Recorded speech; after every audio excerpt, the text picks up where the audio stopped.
Ang hirap! Ma, pwede pa tulungan mag-aral. Anong subject ba yan, Anya?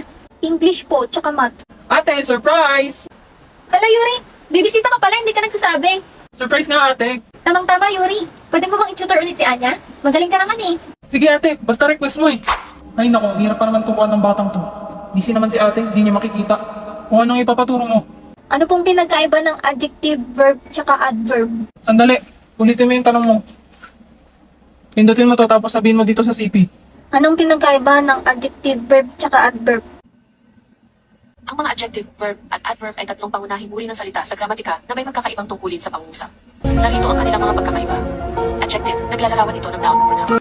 Sinasaad nito, Gawin mo maiintindihan ng grade 1.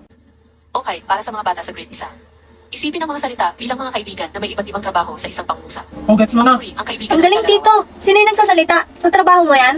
Hindi, si Sisi to AI app. Libre lang yan.